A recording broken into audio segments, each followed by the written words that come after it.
Uhali gani mtazamaji wa SAUT TV, karibu katika taarifa ya habari tuliyokuandalia kwa siku ya leo. Na miongoni mwa taarifa tulizonazo ni pamoja na baadhi ya wakazi wa jiji la Mwanza wameeleza kufurahishwa na ufugaji wa samaki kwa kutumia vizimba. Viongozi wa Canada, Ufaransa na Uingereza watishia kuiwekea Israeli vikwazo kwa sababu ya mashambulizi Gaza. Na katika michezo, baadhi ya mashabiki wa soka kutoka jijini Mwanza wameomba kufanyika kwa uboreshaji wa miundombinu ya michezo kwa msimu ujao. Kwa hayo na mengine mengi, ongozana nami Aksa Raymond nitakaye kusomea habari za kitaifa na kimataifa. Boniface Chacha atakusomea habari za biashara, na katika michezo tutakuwa naye Lucia Mkono. Na tuanze na habari za kitaifa.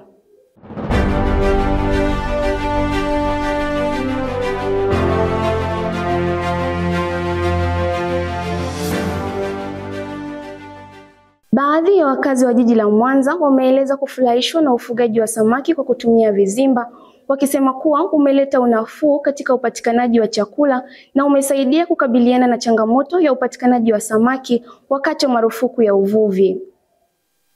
Wakizungumza na SAUT TV habari, wakazi hao wameeleza kuwa ufugaji huo pia umeongeza ushiriki wa jamii katika shughuli za uzalishaji, huku wakiomba serikali na wadau mbalimbali kuendelea kutoa msaada na hamasa ili kuendeleza zaidi jitihada hizo. Ripoti yake Janet Kavishe inaeleza zaidi. Ufugaji wa samaki kwa njia ya vizimba sasa ni fursa kwa akina mama na vijana katika jiji la Mwanza, kwani umetatua changamoto ya ajira kwa vijana na biashara kwa akina mama. Hawa ni tilapia aina ya ambao ni sato. Kwa siku tunawalisha mara 3, ila wakiwa bado wadogo tunawalisha mara 4. Kama hiki hawa wana samaki hawa wana miezi 4. Tunawalisha chakula ambao ni pellet, ni mita 3. Ambao tunawalisha sasa hivi mara 3. Yaani samaki wetu wa asili wanapatikana kwa shida na ni mbali, sio kwamba unapata hapa karibu. Mtu anaweza akatoka hapa kwenda visiwani akamaliza hata siku 4 siku 5 ndo akaleta samaki au asili. Hivyo vizimba viwafikie watu wote kwa sababu vinapatikana kwa shida. Unajikuta kwamba bado hali ni ile ile. Mwanzoni walikuwa angalau na bei ambayo iko chini kidogo, lakini hawana tofauti na samaki wa asili. Vizimba tupa samaki nyingi sana. Kwa kuna samaki ambazo tunazipata kwenye vizimba na kuna samaki ambazo tunapata ziwani. Kiwastani mzunguko ni mzuri kabisa. Licha ya wananchi wa jiji la Mwanza kutambua umuhimu wa ufugaji samaki kwa njia ya vizimba, uongozi wa taasisi Aquafish nao umesisitiza umuhimu wa ufugaji wa samaki hawa kwa njia ya vizimba. Ufugaji wa samaki kuna faida kubwa sana ukilinganisha na uvuvi wa kawaida wa ziwani. Ufugaji wa samaki una faida kwa sababu unaenda kuchukua kile ambacho unajua umekiweka. Lakini ufugaji wa samaki uvuaji wa kawaida ni kwamba mtu anakuwa anabahatisha, anaenda anajua kwamba naenda kutafuta samaki lakini hawaoni. Kwa hiyo anaweza akatumia gharama kubwa, lakini unajikuta kila alichokipata ni kidogo tofauti na alichokiwekeza. Lakini kwenye ufugaji wa samaki umeweka samaki wako 9,000 au 10,000, unajua hapa nitavuna tani 5, tani 6 na gharama ulizotumia kwenye uendeshaji, mwisho wa siku unapata faida ambayo inakufanya uendelee kwenye ufugaji wa samaki. Kwa hiyo jamii inayotuzunguka pamoja na Watanzania, hii ni fursa kubwa ambayo itatutoa sisi Watanzania, tutapata watu wanapata ajira, watu wanapata kiwango cha chakula cha protini. Tunavyojua samaki ni chanzo kizuri cha protini ambayo inasaidia hata kwenye ubongo wa mwanadamu. Kwa hiyo ni fursa kubwa sana ambayo jamii kama jamii inatakiwa ichangamkie fursa ya ufugaji wa samaki kuliko kutumia nguvu nyingi sana kwenye uvuvi wa samaki ule wa kawaida, ambako unajikuta asilimia kubwa ya wavuvi wanaenda ziwani, lakini yale matokeo yanayopatikana au kile kinachopatikana ni kidogo sana ukilinganisha na nguvu inayowekezwa kwenye uvuvi wa kawaida. Hata hivyo, umeiomba serikali kuendelea kutoa elimu kwa jamii kuweza kufahamu umuhimu wa ufugaji samaki kwa njia ya vizimba, hasa katika kipindi ambacho samaki wa ziwani hupotea. Huwa inatatua changamoto kubwa ya upatikanaji wa samaki. Mimi ni Janet Kavishe wa SAUT TV. Asante sana Janet Kavishe kwa taarifa hiyo. Na tuhamie katika taarifa nyingine, tukirejea hapa katika viunga vya SAUT ambapo wanafunzi wa Chuo Kikuu cha Mtakatifu Agustino Wanafunzi wa Chuo Kikuu cha Mtakatifu Agustino jijini Mwanza wanaokaribia kuhitimu masomo yao wameeleza maoni yao kuhusu matumizi ya fedha za kujikimu wakiwa chuoni, wakisisitiza namna walivyojipanga kutumia fedha zao za mwisho kwa uangalifu zaidi. Catherine Kabelege amefanya mazungumzo na wanafunzi hao na hii ni ripoti yake. Wanafunzi wa Chuo Kikuu cha Mtakatifu Agustino jijini Mwanza wanaokaribia kuhitimu masomo yao leo wametoa maoni yao juu ya pesa ya kujikimu, hasa ukizingatia hii ndiyo pesa yao ya mwisho katika safari yao ya masomo. Mimi kwanza hili naliita ni home package ambao natoka nayo hapa naenda nao nyumbani, naenda kuanzisha life la kitaa na nikiwa na matumaini makubwa kwamba kile kidogo ninachoondoka nacho naenda kutengeneza a better tomorrow. Katika hili boom lililobaki nina mpango wa kwenda kufanya biashara. Baadhi ya pesa nitachukua kwenda kufanya biashara na na pesa inayobaki itanisaidia kujikimu kwa hiki kipindi kilichobaki kumalizia hii semester. Nimejipanga kwa ajili ya kulitumia kimkakati zaidi, mipango mikakati, ambapo katika mipango mikakati yangu ambayo nimejiwekea ni kwa ajili ya kukamilisha vitu ambavyo naona ni muhimu kwangu na ambavyo vitanisaidia kumaliza hapa nikiwa sina kipengele chochote. Kitu cha kwanza ni kukamilisha research yangu ikamilike nikiwa nimemaliza fresh. Kitu cha pili ni kukia sehemu ambayo labda naona kuna mapungufu, labda kodi ya nyumba, masuala kama madeni nalipa, ili mambo yawe sawa. Hiyo nitatoa tu kama kiasi cha 300,000, nitaingiza miongoni mwa mazao ninayotaka kununua, nitaweka store, naongezea kwa sababu sio mara ya kwanza nafanya. Nimeanza kufanya tangu hapo awali nikiwa first year. Nitatenga baadhi ya pesa ambayo itanifanya mimi wakati nimemaliza chuo niko mtaani naweza nikaenda kufanya shughuli yote ili kunisogeza maisha hapa na pale. Hayo ni baadhi tu ya maoni ya wanafunzi juu ya fedha yao ya kujikimu ya mwisho. Nikiripoti kutokea hapa katika Chuo Kikuu cha Mtakatifu Agustino, Catherine Kaberege, SAUT TV. Shukrani sana Catherine Kaberege kwa ripoti hiyo, na sasa tuangazie taarifa nyingine ambapo wafanyabiashara wa samaki na dagaa katika soko la Mswahili lililopo wilayani Nyamagana jijini Mwanza wamelalamikia mazingira machafu katika eneo hilo, wakieleza kuwa ni tishio kwa afya zao. Wakizungumza na SAUT TV habari, wamesema hali hiyo imekuwepo kwa muda mrefu na imekuwa ikisababisha madhara makubwa kiafya, ikiwemo kupungua kwa nguvu kazi kutokana na magonjwa yanayosababishwa na funza wanaotokana na uchafu na ukithiri katika mwaro huo, na kuiomba mamlaka husika kuchukua hatua za haraka kuboresha usafi katika soko hilo. Turejee tena kwake Janet Kavishe, ameandaa ripoti ifuatayo. Mpendwa mtazamaji wa SAUT TV, ni katika soko la Mswahili lililoko wilayani Nyamagana hapa Mwanza, Tanzania, ambapo SAUT TV imeweza kutua ili kuweza kupata maoni ya wananchi wa maeneo haya kuhusu namna ambavyo wavuvi na wafanyabiashara wa dagaa na samaki katika soko hili wanapambana na swala zima la usafi ili kuweza kuepuka uchafu kwa ajili ya kuweza kuwanusuru walaji wa samaki na dagaa dhidi ya magonjwa mbalimbali yatokanayo na uchafu. Kwa majina naitwa Margaret John, ni mlanguzi wa samaki katika mwalo Mswahili unaopatikana Mkuyuni, wilaya ya Nyamagana. Napenda kuzungumzia mwalo kwa jinsi mwalo huu ulivyo mchafu. Kiukweli huu mwalo ni mchafu kabisa. Tena sio kwamba mwalo una uchafu kwamba wa kawaida, yani mpaka unafunza. Uchafu wa tope hizo nazo zinakuwa zimechanganyikana funza. Kiukweli vijana au wanawake au wachakataji wa hapa mwalo Mswahili wengi wanaugua fangasi za miguu, wengine UTI. Kiukweli hamna elimu yoyote ambayo inayotolewa ili watu hamna elimu yoyote inayotolewa ili watu kujikinga na uchafu uliopo mwaloni.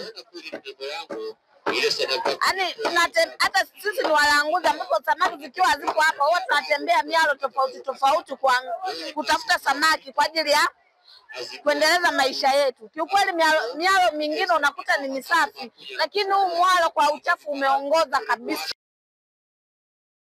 Naitwa Geoffrey George, ni mdau wa uvuvi katika sekta ya ufundi wa mtumbwi. Kimsingi kweli mwalo wa Mswahili ni kati ya mialo ambayo inatupatia fedha katika hali ya utafutaji na ujasiriamali. Lakini kinachokwaza sana ni mazingira kuwa machafu kiasi ya kwamba magonjwa mengi ya mlipuko yaweza kujitokeza na kusababisha maafa, na hivyo tungelisihi serikali kututazama kwa jicho la upande mwingine kwamba mazingira haya kwa maji yanavyotiririka yalivyo machafu, mwalo mchafu, mazingira machafu, na sisi tunatoa ushuru, tunalipa kila kitu serikalini na serikali haitaki kutuona. Tungeliomba serikali itusaidie kuboresha mazingira haya sisi wajasiriamali ili tufanye kazi katika mazingira safi na stahiki. Kwa jina naitwa Mwajuma Chamlio, ni katibu wa ulinzi mwalo wa Mswahili. Pia najihusisha na mambo ya uvuvi.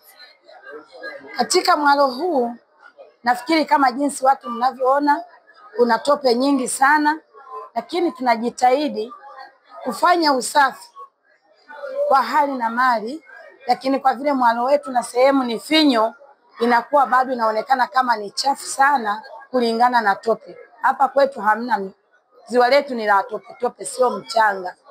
Yaani ni sehemu ya chemichemi, sio sehemu ya kusema kwamba kuna mchanga. Mvua inaponyesha kunakuwa na tope nyingi sana.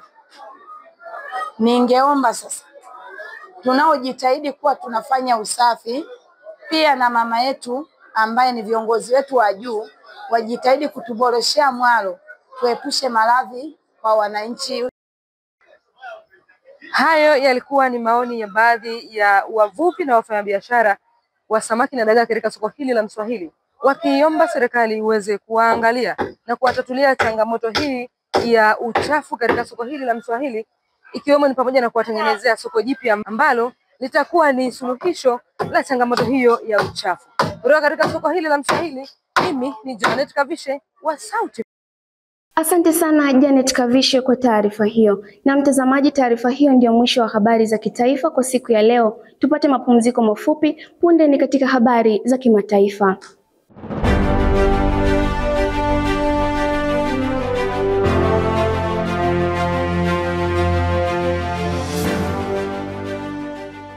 Karibu tena mtazamaji wa Sauti TV, na tuendelee na taarifa zetu tukiangazia habari kutoka nje ya mipaka ya Tanzania. Tuanzie hapa barani Afrika. Mkuu wa jeshi la Sudani, Jenerali Abdel Fattah Burhan, amemteua Kamil Idris, mwanadiplomasia wa zamani wa Umoja wa Mataifa na aliyewahi kugombea urais, kuwa waziri mkuu wa serikali ya mpito inayoongozwa na jeshi, hatua inayotarajiwa kuchochea mjadala mpana kuhusu mustakabali wa kisiasa wa taifa hilo lenye machafuko ya muda mrefu. Kwingineko, viongozi wa Canada, Ufaransa na Uingereza wametoa onyo kali kwa Israel, wakitishia kuiwekea vikwazo iwapo itaendelea na mashambulizi yake ya kijeshi katika ukanda wa Gaza na kuizuia misaada ya kibinadamu kuingia eneo hilo. Katika taarifa ya pamoja iliyotolewa hii leo, viongozi hao wameeleza kuwa operesheni ya kijeshi ya Israel inaweza kuwa ukiukaji wa sheria za kimataifa za kibinadamu kutokana na mateso makubwa yanayowakumba raia wa Palestina na uwezekano wa kuwahamisha kwa nguvu. Ripoti yake Steven Koi inaeleza zaidi. Tukianzia hapa Tanzania, Rais mstaafu wa Afrika Kusini Thabo Mbeki anatarajiwa kushiriki na kutoa mhadhara maalum wa siku ya Africa Day Lecture utakaofanyika tarehe 24 Mei mwaka huu katika ukumbi wa mikutano wa kimataifa wa Julius Nyerere jijini Dar es Salaam. Tukio hilo limeandaliwa na taasisi ya Thabo Mbeki kwa kushirikiana na serikali ya Jamhuri ya Muungano wa Tanzania, likilenga kujadili mustakabali wa Afrika na kuangazia masuala ya kijamii, kisiasa na kiuchumi yanayoikabili Afrika kwa sasa. Mhadhara huo ni wa 15 tangu kuanzishwa kwake, na Tanzania imechaguliwa kuwa mwenyeji kwa mwaka huu kutoka ukanda wa Afrika Mashariki. Kwa mujibu wa waandaaji, tukio hili linatarajiwa kuhudhuriwa na wawakilishi kutoka serikalini, sekta binafsi, mashirika ya kimataifa na taasisi za utafiti. Lengo ni kuendeleza mjadala wa kimkakati kuhusu maendeleo ya bara la Afrika kwa kutumia uzoefu wa tafakuri kutoka kwa viongozi waliobobea na wataalamu wa masuala ya maendeleo ya bara. Tanzania kuwa mwenyeji wa mjadala huu inatokana na mzunguko wa kawaida wa kuchagua nchi mwenyeji kutoka kanda mbalimbali za Afrika, ambapo hii ni mara ya kwanza kwa mjadala huo kufanyika katika ukanda wa Afrika Mashariki. Mhadhara wa siku ya Afrika ni jukwaa la kila mwaka ambalo huwaleta pamoja wadau kujadili mwelekeo wa maendeleo ya Afrika, kuzingatia changamoto na fursa zilizopo, huku ukilenga kutoa mapendekezo ya kisera yanayoweza kuzingatiwa na nchi wanachama wa Umoja wa Afrika.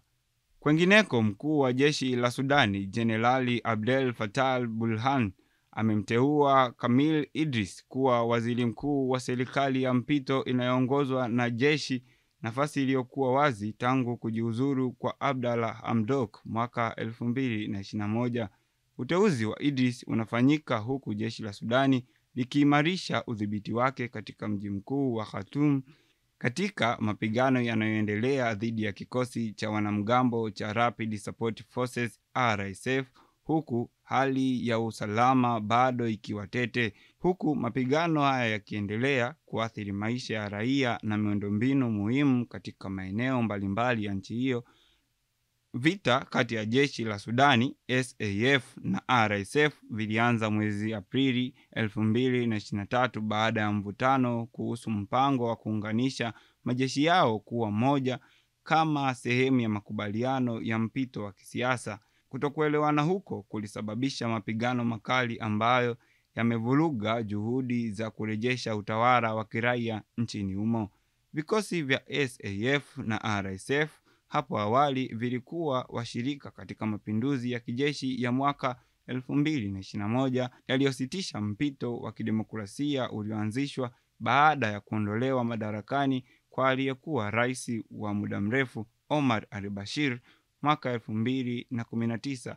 Hata hivyo, ushirikiano wao ulivunjika kutokana na mvutano wa madaraka na tofauti za kijeshi. Tangu kujiuzuru kwa Abdalla Hamdok kufuatia maandamano makubwa ya kudai utawala wa kiraia, Sudani imekosa uongozi thabiti wa kiraia huku mapambano ya kijeshi yakizidi. Uteuzi wa Kamil Idris unakuja katika kipindi ambacho baadhi ya wadau wa kimataifa wanatoa wito kwa pande zinazozozana kurejea mezani kwa mazungumzo na kufufua mchakato wa mpito wa kidemokrasia. Haijafahamika wazi ni kwa kiwango gani Idris atakuwa na mamlaka kamili ya kiutendaji au kama uteuzi wake utaungwa mkono na makundi mbalimbali ya kisiasa na kijamii ndani ya Sudani. Hata hivyo, hatua hii inaashiria juhudi mpya za jeshi kuonyesha uongozi wa kiraia katika mazingira yanayoendelea kuwa magumu kutokana na vita. Tumalizie taarifa zetu kwa siku ya leo na taarifa kutoka huko barani Ulaya, ambapo waziri mkuu wa Uingereza Keir Starmer, rais wa Ufaransa Emmanuel Macron na waziri mkuu wa Canada Mark Carney wamekosoa hatua ya Israel kuruhusu misaada michache kuingia Gaza, wakisema haitoshi kukidhi mahitaji ya kibinadamu na kutoa wito wa kufunguliwa kwa njia za misaada ya kibinadamu mara moja na kwa kiwango kikubwa ili kukidhi mahitaji ya raia hao ambao wanapitia mateso kwa miezi kadhaa. Taarifa hiyo pia imesisitiza umuhimu wa kuachiliwa kwa mateka walioko mikononi mwa Hamas na kuunga mkono juhudi za upatanisho zinazoongozwa na Marekani, Qatar na Misri ili kufikia kusitishwa kwa mapigano. Pia viongozi hao wameonya kuwa ikiwa Israel haitachukua hatua za kusitisha mashambulizi na kuruhusu misaada ya kibinadamu, watachukua hatua zaidi, ikiwa ni pamoja na kuiwekea vikwazo vya kimataifa. Katika siku za hivi karibuni, mashambulizi ya anga ya Israeli yamesababisha vifo vya watu wasiopungua 60, wakiwemo wanawake na watoto katika maeneo ya Deir al-Balah, kambi ya wakimbizi ya Nuseirat na Khan Yunis. Tangu kuanza kwa vita mnamo Oktoba 2023, zaidi ya Wapalestina 53,000 wamepoteza maisha kwa mujibu wa vyanzo vya Palestina. Hali ya kibinadamu Gaza inazidi kuwa mbaya, huku mashirika ya misaada yakionya kuwa misaada michache iliyoruhusiwa kuingia haitoshi kukidhi mahitaji ya watu zaidi ya milioni 2 walioko katika eneo hilo. Viongozi wa Canada, Ufaransa na Uingereza wameeleza kuwa wako tayari kuchukua hatua zaidi kuhakikisha kuwa misaada ya kibinadamu inafika kwa walengwa na kwamba sheria za kimataifa na za kibinadamu zinaheshimiwa. Asante sana Steven Koi kwa taarifa hizo za kimataifa. Punde ni mapumziko mafupi, tukirejea tutaungana naye Boniface Chacha atakaye kusomea habari za biashara. Endelea kusalia nasi. Wiki hii kwenye Maya.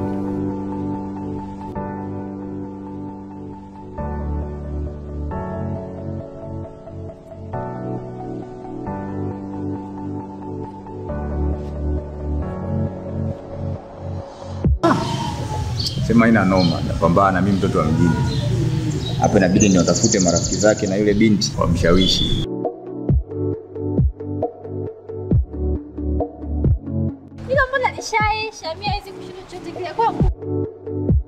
Kila siku Jumatano saa 11 kamili jioni, usikose kutazama Maya kupitia kurasa wetu wa YouTube @SauTV_TZ.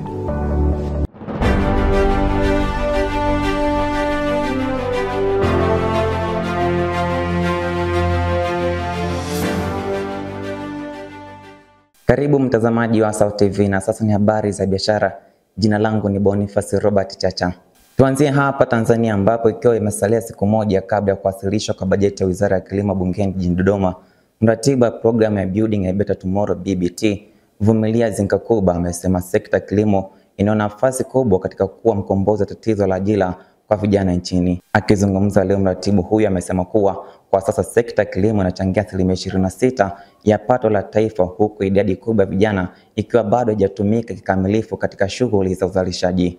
Kwingineko, uchumi wa China umeonyesha dalili za kudorora, huku viashiria muhimu vya ukuaji kama uzalishaji wa viwandani na mauzo rejareja vikisajili ongezeko dogo kuliko matarajio ya wanauchumi duniani, hali inayochochewa na mvutano wa kibiashara kati ya China na Marekani pamoja na changamoto za ndani ya nchi hiyo. Kwa undani wa habari hizi za biashara na uchumi, mwanahabari wetu Philibert Ntimbi anaeleza zaidi. Uwepo wa kiwanda cha Pangoni Group maarufu kama kiwanda cha makarai kilichopo katika mtaa wa Bohari kunarahisisha upatikanaji wa bidhaa mbalimbali za nyumbani. Kiwanda hiki kinasifika kwa uzalishaji wa bidhaa nzuri sana, lakini leo nipo kwa ajili ya kuangazia faida ambazo wananchi wa eneo hili wanazipata kutokana na uwepo wa kiwanda hiki. Mfanyabiashara wa chakula katika hiki kiwanda.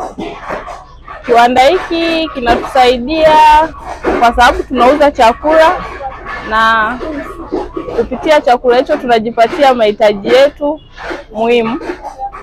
Kazi yetu ndio kama hivyo unavyoona, ndio kazi yangu, ndio kazi ambayo inaniingizia kipato. Niko nazidi kwenda kinywani na nini. Kwa hiyo ni kazi ambayo naipenda kwa sababu ni manufaa nayo. Kiwanda kina muhimu sana. Labda sisi labda vijana wenzangu wengine ambao bado wako mitaani ambao hawana kazi, basi waje kujifunza kazi za makarai hapa kwa mafundi SIDO. Hayo yalikuwa ni maoni ama maelezo mbalimbali kutoka kwa watu na wafanyakazi wanaofanya kazi katika kiwanda hiki. Sasa tupate maelezo kutoka kwa kiongozi. Naibu mwenyekiti wa Pangoni Group, kiwanda ambacho kinaajiri vijana, wanawake, yote yule ambaye anaweza kujifunza kwenye kazi hii tunakuza bure. Kiwanda hiki kwa sababu kina watu wengi wanafanya kazi na watu wanaokizunguka wanapata faida kufuatana na kazi zinazofanyika. Hao kina mama ntilie wanapika na sisi hao ndio tunaonunua chakula, maana yake wanafaidika na sisi. Kiwanda hiki kimekuwa ni chanzo cha ajira, lakini pia ni chanzo cha maendeleo kwa wananchi wa eneo hili. Tukiendelea kusalia hapa nchini Tanzania, mratibu wa mradi wa Build Better Tomorrow yani BBT, Vumilia Zinkakuba amesema kilimo kina nafasi kubwa ya kuwakomboa vijana na tatizo la ajira. Pamoja na mchango wa sekta hiyo kwenye uchumi, kundi kubwa la vijana linaendelea kukosa ajira licha ya kumaliza elimu katika ngazi mbalimbali. Aidha, taarifa zinaonyesha kuwa zaidi ya wahitimu 800 wanahitimu kila mwaka kuanzia elimu ya msingi hadi vyuo vikuu, lakini wengi wao wanakosa fursa ya kujipatia kipato. Hali hiyo imeibua umuhimu wa kuangalia sekta zenye uwezo wa kuhimili ongezeko hilo, ambapo kilimo kimeonekana kuwa chaguo sahihi kwa sababu ya uwezo wake wa kuzalisha, kuongeza thamani na kushirikisha rasilimali watu kwa wingi. Sanjari na haya, Zikankuba ameeleza kuwa kupitia utekelezaji wa programu ya BBT, serikali inalenga kuongeza ushiriki wa vijana katika kilimo cha kisasa chenye tija. Programu hiyo imejikita katika kuwapa vijana mafunzo, mitaji na miundombinu ya msingi ili waweze kujiajiri na kushiriki katika mnyororo mzima wa thamani wa mazao ya kilimo. Vilevile amesema kuwa kuimarika kwa ushiriki wa vijana katika sekta ya kilimo kutasaidia kupanua wigo wa ajira, kukuza biashara vijijini na mijini na hatimaye kuongeza mchango wa sekta hiyo katika pato la taifa. Na ameeleza kuwa nafasi ya vijana katika kuendeleza kilimo ni muhimu kwa ustawi wa uchumi jumuishi na endelevu. Kwa msingi huo, amesema jitihada za serikali kupitia BBT ni sehemu ya mkakati wa kitaifa wa kuimarisha sekta ya kilimo kama mhimili wa ajira kwa vijana na kuifanya kuwa chanzo muhimu cha maendeleo ya kiuchumi na biashara nchini. Na tukimaliza taarifa zetu za biashara kutoka nje ya mipaka ya Tanzania, uchumi wa China umeonyesha dalili za kudorora, huku viashiria muhimu vya kiuchumi kama vile uzalishaji wa viwanda na mauzo ya rejareja vikikua kwa kasi ndogo kuliko matarajio na uchumi ulimwenguni. Uzalishaji wa viwanda umeongezeka kwa 6.1% ikilinganishwa na mwaka uliopita, lakini hii ni chini ya ongezeko la 7.7% lililorekodiwa mwezi Machi. Mauzo ya rejareja yaliongezeka kwa 5.1% chini ya matarajio ya 6.1%, huku bei za watumiaji zikishuka kwa 0.1%, ishara ya shinikizo la mfumuko wa bei la kushuka. Kupungua kwa kasi ya ukuaji wa viwanda na mauzo ya rejareja kunatokana na mvutano unaoendelea wa kibiashara kati ya China na Marekani, ingawa pande zote mbili zimekubaliana kupunguza kwa muda ushuru wa forodha kwa 115% kwa kipindi cha siku 90, ushuru wa juu wa Marekani hadi 145% na ushuru wa China hadi 125% umeathiri kibiashara. Kwa ujumla, hali ya uchumi wa China inaonyesha changamoto kubwa, huku mvutano wa kibiashara na Marekani, kushuka kwa sekta ya mali isiyohamishika na matumizi ya ndani yasiyo imara vikichangia kudorora kwa ukuaji wa uchumi wa taifa hilo ambalo linategemewa kwa bidhaa na mataifa mengi ya ulimwenguni, hususan mataifa ya Afrika. Mtazamaji, ni mwisho wa taarifa za biashara tulizokuandalia kwa siku ya leo. Tupate mapumziko mafupi, tukirejea ni habari za michezo na Lucia Mkono. Endelea kutazama SAUT TV habari. Mimi ni Boniface Robert Chacha.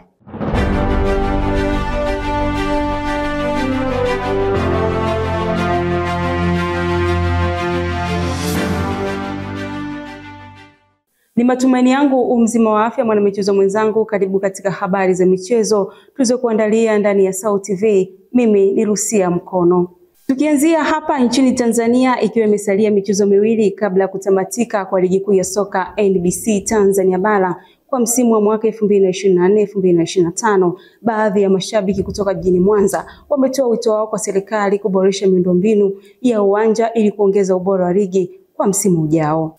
Na katika uga wa kimataifa, mwanariadha kutoka nchini Uingereza William Guje amevunja rekodi ya dunia kwa kukimbia kutoka pwani moja hadi nyingine kwa muda mfupi zaidi, huku lengo lake likiwa ni kusaidia mapambano dhidi ya saratani. Kwa undani wa habari hizi za michezo, tuungane na mwanamichezo wetu Henry Ifada. Ikiwa imesalia michezo miwili ya ligi kuu Tanzania Bara, imekuwa na matukio mengi ya kufungwa na kufunguliwa kwa viwanja mbalimbali vinavyotumika katika ligi hiyo. Swali la kujiuliza, ni nini changamoto hii itatatuliwa? Na leo nimepata fursa ya kuongea na wadau wa michezo juu ya nini kifanyike ili kuelekea msimu ujao wa ligi kuu Tanzania Bara. Kitu ambacho mimi nataka kusema au maoni yangu kwa shirikisho la mpira wa Tanzania na wasimamizi wa uwanja ni kuweza kuwa na mbinu madhubuti, kuweza kuweka vipaumbele kwa kuweza kukarabati uwanja huo wa Benjamin Mkapa, lakini pia kuweza kuzionya hizi timu kubwa Simba na Yanga kwa kubadilisha viwanja. Ili kuwepo na miundombinu mizuri ya uwanja, lazima serikali iongeze nguvu au itilie nguvu kwenye swala la ujenzi wa miundombinu ya viwanja ili kuendeleza zaidi soka la Tanzania. Lakini pia serikali iweze kuongeza nguvu kwenye wadhamini ambao watakuwepo, kwa mfano kama alivyodhamini GSM na Mohamed Dewji, ili tuweze kuendeleza miundombinu na soka la kandanda la Tanzania. Ya kwanza, serikali pamoja na TFF na vyombo vinavyosimamia michezo ikiwa vitenge bajeti madhubuti ya kwa ajili ya kutengeneza hizo pitch. Maana shida ni pitch. Shida sio majukwaa la nini, pitch. Kama kuna uwezekano kutengeneza hata tuweke nyasi bandia mboza wakati wa mvua zisizo na hizo changamoto. Mvua zikisha maji hayatuami. Ndio hizo nyasi asilia. Atonde huko barani Ulaya, William George, raia wa Uingereza mwenye umri wa miaka 31, amevunja rekodi ya dunia akikimbia kutoka upande mmoja wa Australia hadi mwingine, akitimiza kilomita 3800 kwa siku 35 pekee. Safari hiyo ilianza tarehe 15 Aprili mwaka huu kutoka Cottesloe Beach Palace na kukamilika Mei 19 katika ufukwe maarufu wa Bondi, Sydney. Mbio hizo zilivuka bara zima la Australia kutoka magharibi hadi mashariki, zikikumbana na mandhari ya jangwa, milima na miji mikuu. Mbali ya kuvunja rekodi ya dunia, Gorge alikimbia kwa lengo la kuchangisha fedha na mashirika ya misaada huko nchini Uingereza, Marekani na Australia, akilenga kusaidia wagonjwa na familia zilizopitia maumivu aliyopitia yeye mwenyewe baada ya kumpoteza mama yake Amanda kwa ugonjwa wa saratani mwaka 2018. Tangu hapo amegeuza maumivu yake kuwa motisha na kusaidia wengine. Henry Fada na Sauti. Asante Henry Fada kwa taarifa hizo za michezo. Hadi kufika hapo sina la ziada katika michezo kwa siku hii ya leo. Mimi ni Rusia Mkono na sasa nirudishe kijiti hiki kwake Haksa Raymond kwa ajili ya kuhitimisha taarifa ya habari kwa siku hii ya leo.